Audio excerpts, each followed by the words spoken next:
సంవత్సరాల నుంచి కూడా మరి అక్కడే నాదెండ్లలోనే వీళ్ళు వ్యవసాయం చేసుకుంటూ ఉంటారు. ఈ సంవత్సర కాలంగా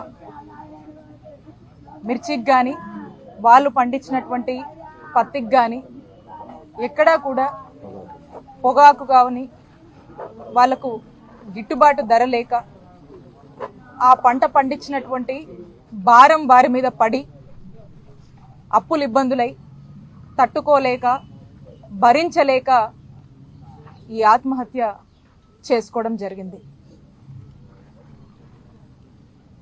ఖచ్చితంగా వీరు చేసుకున్నటువంటి ఈ ఆత్మహత్య కూటమి ప్రభుత్వం యొక్క ఫెయిల్యూర్ వల్ల జరిగినటువంటి ఆత్మహత్య.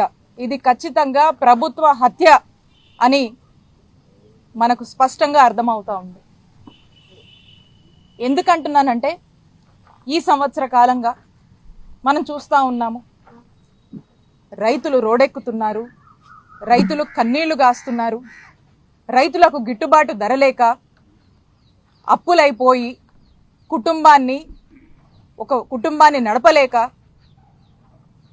అన్ని విధాలుగా కూడా రైతు ఒక దిగ్భ్రాంతికి గురవుతూ తను చేసేటువంటి వ్యవసాయం తప్ప ఇంకో పని చెయ్యలేక ఈ అప్పులు తీర్చలేక వడ్డీలు కట్టలేక నానా ఇబ్బందులు పడుతున్నాడని చెప్పి అనేక సందర్భాల్లో వైఎస్ఆర్ కాంగ్రెస్ పార్టీ అనేక సందర్భాల్లో చెప్పినటువంటి పరిస్థితులు ఉన్నాయి. రీసెంట్ టైమ్స్లో మా నాయకుడు జగన్మోహన్ రెడ్డి గారు మిర్చి పంటకు రైతు లేదు, పండించినటువంటి రైతుకి ఏమీ మిగలటం లేదు, అప్పులైపోతున్నాడు, రోడ్డు పాలైపోతా ఉన్నాడు, ఆత్మహత్యల బాట పడుతున్నాడు అని చెప్పి మన నాయకుడు జగన్మోహన్ రెడ్డి గారు గుంటూరు మిర్చి యార్డుకు వచ్చి అక్కడున్నటువంటి రైతాంగంతో మాట్లాడి రైతుల సమస్యలు తెలుసుకొని ఈ ప్రభుత్వానికి రైతులకు గిట్టుబాటు ధర కల్పించండి, రైతులు ఏడుస్తున్నారు అని రైతుల బాధల్ని ఈ కూటమి ప్రభుత్వానికి వినిపించారు. అలాగే మొన్న పొగాకు రైతుల కోసం పొదిలి వెళ్లి అక్కడున్నటువంటి రైతులతో ఇంటరాక్ట్ అయ్యి ఈ ప్రభుత్వాన్ని హెచ్చరించాడు, ఈ ప్రభుత్వాన్ని మేల్కోమని చెప్పాడు, పొగాకు రైతులకు గిట్టుబాటు ధర కల్పించండి అని చెప్పి మా నాయకుడు జగన్మోహన్ రెడ్డి గారు పోరాడుతూ ఉన్నారు. అలాగే సందర్భం వచ్చినటువంటి ప్రతిసారి రైతులకు న్యాయం చేయండి, రైతులకు మేలు చేయండి అని చెప్పి వైఎస్ఆర్ కాంగ్రెస్ పార్టీ ఎక్కడో అక్కడ మాట్లాడుతూనే వస్తుంది. ఈ రోజున మనం చూసాము ఈ ఇద్దరు రైతుల ఆత్మహత్య.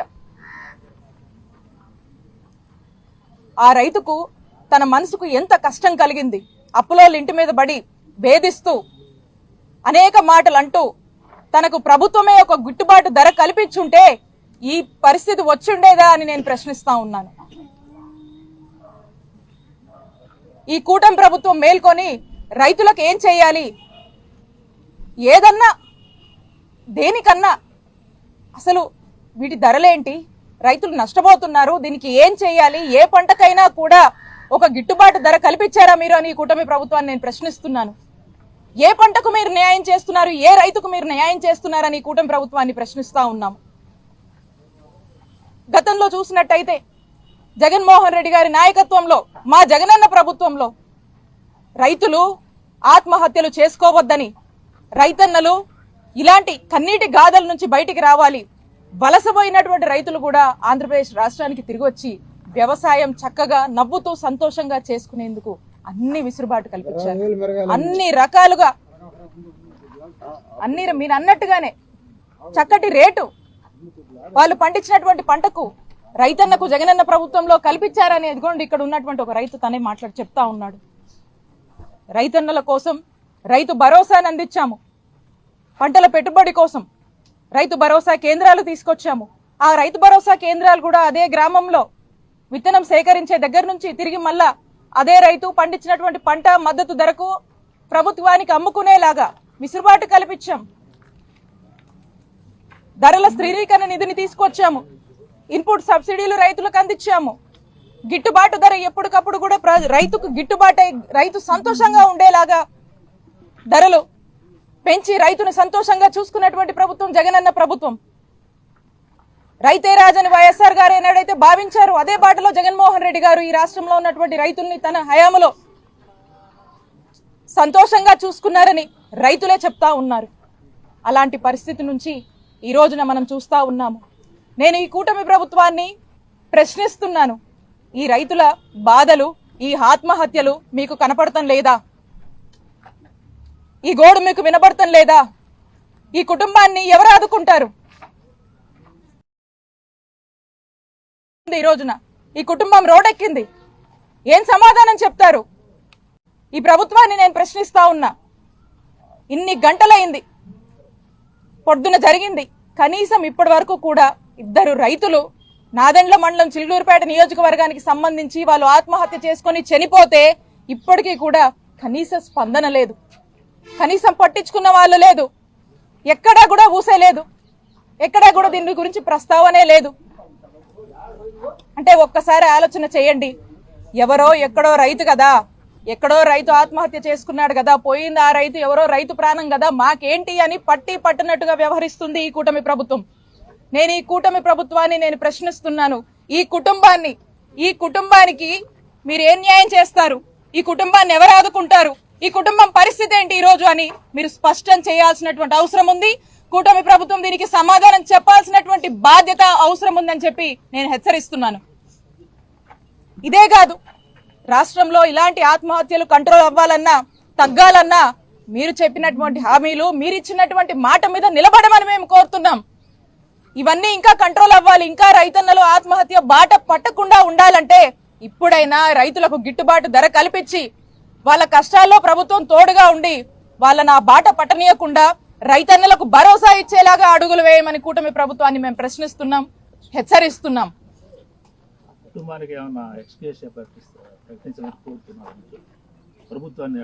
ఖచ్చితంగా ఈ కూటమి ప్రభుత్వాన్ని మేము ప్రశ్నిస్తున్నాం. ఈ కుటుంబానికి మీరు ఏం సమాధానం ఇవ్వబోతున్నారు? ఈ కుటుంబం బాధ్యత ఎవరు తీసుకుంటారు అని నేను ప్రశ్నిస్తున్నా. దీనికి సమాధానం ఇవ్వాల్సినటువంటి బాధ్యత ఈ ప్రభుత్వం ముందుందని తెలియజేస్తున్నాను.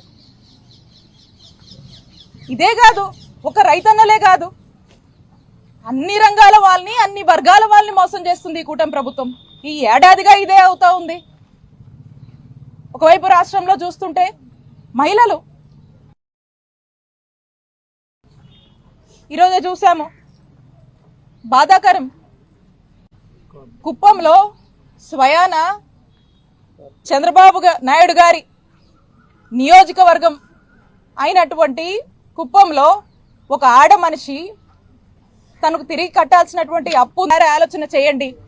ఎవరో ఎక్కడో రైతు కదా, ఎక్కడో రైతు ఆత్మహత్య చేసుకున్నాడు కదా, పోయింది ఆ రైతు, ఎవరో రైతు ప్రాణం కదా, మాకేంటి అని పట్టినట్టుగా వ్యవహరిస్తుంది ఈ కూటమి ప్రభుత్వం. నేను ఈ కూటమి ప్రభుత్వాన్ని నేను ప్రశ్నిస్తున్నాను. ఈ కుటుంబానికి మీరు ఏం న్యాయం చేస్తారు? ఈ కుటుంబాన్ని ఎవరు ఆదుకుంటారు? ఈ కుటుంబం పరిస్థితి ఏంటి ఈ రోజు అని మీరు స్పష్టం చేయాల్సినటువంటి అవసరం ఉంది. కూటమి ప్రభుత్వం దీనికి సమాధానం చెప్పాల్సినటువంటి బాధ్యత అవసరం ఉందని చెప్పి నేను హెచ్చరిస్తున్నాను. ఇదే కాదు, రాష్ట్రంలో ఇలాంటి ఆత్మహత్యలు కంట్రోల్ అవ్వాలన్నా, తగ్గాలన్నా మీరు చెప్పినటువంటి హామీలు, మీరు ఇచ్చినటువంటి మాట మీద నిలబడమని మేము కోరుతున్నాం.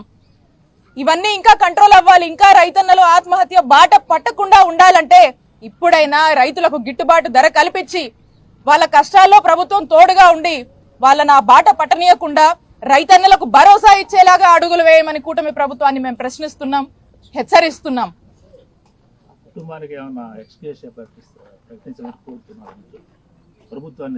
ఖచ్చితంగా ఈ కూటమి ప్రభుత్వాన్ని మేము ప్రశ్నిస్తున్నాం. ఈ కుటుంబానికి మీరు ఏం సమాధానం ఇవ్వబోతున్నారు? ఈ కుటుంబం బాధ్యత ఎవరు తీసుకుంటారు అని నేను ప్రశ్నిస్తున్నా. దీనికి సమాధానం ఇవ్వాల్సినటువంటి బాధ్యత ఈ ప్రభుత్వం ముందుందని తెలియజేస్తున్నాను. ఇదే కాదు, ఒక రైతన్నలే కాదు, అన్ని రంగాల వాళ్ళని, అన్ని వర్గాల వాళ్ళని మోసం చేస్తుంది ఈ కూటమి ప్రభుత్వం. ఈ ఏడాదిగా ఇదే అవుతా ఉంది. ఒకవైపు రాష్ట్రంలో చూస్తుంటే మహిళలు, ఈరోజే చూసాము, బాధాకరం, కుప్పంలో స్వయాన చంద్రబాబు నాయుడు గారి నియోజకవర్గం అయినటువంటి కుప్పంలో ఒక ఆడ మనిషి తనకు తిరిగి కట్టాల్సినటువంటి అప్పు ఉందని ఆ అప్పు వసూలు చేసుకునేందుకు అక్కడున్నటువంటి టీడీపీ నాయకులు, అక్కడున్నటువంటి వాళ్ళు ఒక చెట్టుకి కట్టేసి ఆ మహిళని శిరీష అనే మహిళని చెట్టు కట్టేసి ఏ విధంగా ఆ మహిళని భేదిస్తున్నారో మనమంతా ఈరోజు రాష్ట్ర ప్రజలందరూ కూడా చూస్తున్నారు, ప్రజలందరూ చూస్తున్నారు. ఎటుపోతుంది రాజకీయం? ఏమవుతోంది? మహిళల రక్షణ లేదు, అదుపు తప్పినటువంటి లా అండ్ ఆర్డర్, మహిళల భద్రత లేదు, మహిళల పైన అఘాయిత్యాలు, కొంతమంది మహిళల ఆజుకు కూడా మనకు తెలియట్లేదు. ఒక మహిళ ఏదైనా సమస్య మీద పోలీస్ స్టేషన్కి వెళ్తే కంప్లైంట్ తీసుకునేటువంటి పరిస్థితులు లేవు రాష్ట్రంలో పరిస్థితులు. మహిళలపై వేధింపులు, దాడులు, అరాచకాలు ఇవన్నీ కూడా కూటమి ప్రభుత్వం అధికారంలోకి వచ్చిన దగ్గర నుంచి ఇదే వైనం కొనసాగుతుంది ఈ రాష్ట్రంలో. ఎందుకు మీకు కనిపించట్లేదు? మహిళల కష్టాలు ఎందుకు కనిపించట్లేదు? మహిళల భద్రత గురించి, వాళ్ళ బాధ్యత గురించి, మహిళల యొక్క జరుగుతున్నటువంటి వాళ్ళ మీద దాడులు, అరాచకాల గురించి ఎందుకు ఈ కూటమి ప్రభుత్వం పట్టించుకోవట్లేదని మేము ప్రశ్నిస్తా ఉన్నాము. ఇదే మా జగనన్న హయాంలో మహిళల గురించి, మహిళల రక్షణ గురించి, మహిళల సేఫ్టీ గురించి, సెక్యూరిటీ గురించి, ఎంపవర్మెంట్ గురించి, ఏ మహిళకి ఎక్కడున్నా కూడా దిశ యాప్ లాంటి చక్కటి యాప్లు పనిచేస్తూ మహిళా పోలీస్ స్టేషన్లు తీసుకొచ్చి ఎక్కడ ఏ మహిళకు ఏ టైం అయినా ఏదైనా కష్టం వస్తే అండగా ఉండింది జగనన్న ప్రభుత్వం. ఇమీడియట్ గా రియాక్ట్ అయింది, స్పాంటేనియస్ గా రియాక్ట్ అయింది. మరి అలాంటి పరిస్థితి నుంచి ఈరోజు మహిళలకు రాష్ట్రంలో అభద్రత, మహిళలకు రక్షణ లేదు. స్వయాన చంద్రబాబు నాయుడు గారి నియోజకవర్గంలోనే ఇటువంటి దారుణమైనటువంటి ఘటన మనం చూస్తున్నామంటే ఒక్కసారి రాష్ట్రంలో అదుపు తప్పినటువంటి లా అండ్ ఆర్డర్ ఏ విధంగా ఏలుతుందో మనకు కనిపిస్తా ఉంది. రెడ్ బుక్ పాలన ఏ విధంగా దిగజారిపోతుందో మనం చూస్తా ఉన్నాము. ఏ విధంగా రెడ్ బుక్ ఈ రాజ్యంలో మనము ఏ విధంగా రెడ్ బుక్ చెలరేగిపోతుందో మనం చూస్తా ఉన్నాము. ఎక్కడ చూడు ఈ రెడ్ బుక్ ఇంప్లిమెంటేషను, వేధింపులు, చిత్రహింసలు, అరెస్టులు, ఇల్లీగల్ కేసులు, జైళ్లు, ఇవి తప్పితే రాష్ట్రంలో మరొకటి కనిపించటం లేదు. ఇక ఏంటా అని చూస్తే వాస్తవ పరిస్థితులు చూస్తే ఇలాంటి కన్నీటి గాథలు, అన్ని వర్గాల వాళ్ళు మోసపోవడము, అన్ని వర్గాల వాళ్ళు అనేక ఇబ్బందులు ఎదుర్కొంటూ ఈరోజు సామాన్యుడికి రక్షణ లేనటువంటి పరిస్థితిలో ఈరోజు ఆంధ్రప్రదేశ్ రాష్ట్రం ఉంది. కాబట్టి నేను అడుగుతా ఉన్నా, ఇప్పటికైనా ఈ రెడ్ బుక్ మీద ఉన్నటువంటి దృష్టి పక్కన పెట్టి మహిళల మీద, మహిళల రక్షణ మీద, రైతులకు మేలు చేసే దాని మీద, విద్యార్థుల భవిష్యత్తు మీద, వైద్యారోగ్య రంగం ఇంకా ముందుకు చక్కగా నడిపే విధంగా మీ దృష్టి ఉండాలని, అందరినీ మీరు ఆదుకొని అందరికీ ఈ కూటమి ప్రభుత్వము ఇప్పటికైనా కూడా మేలుకొని ప్రజలకు అండగా ఉండాలి, మంచి చేయాలి అనేటువంటి ఒక ఆలోచనకి రండి అని చెప్పి మేము హెచ్చరిస్తా ఉన్నాము. నేను అదే డిమాండ్ చేస్తా ఉన్నాను. ఇప్పటి వరకు కూడా ఏ ఇన్సిడెంట్ అయినా స్పందిస్తారు కదా, మాట్లాడతారు కదా, కనీసం కూడా ఈ కుటుంబానికి వాళ్ళ యొక్క ప్రగాఢ సానుభూతి తెలియజేయాల్సినటువంటి అవసరం ఉంది. కనీసం ఏది కూడా లేకుండా, ఊసే లేకుండా ఉన్నటువంటి పరిస్థితుల్లో నేను అదే ప్రశ్నిస్తా ఉన్నాను.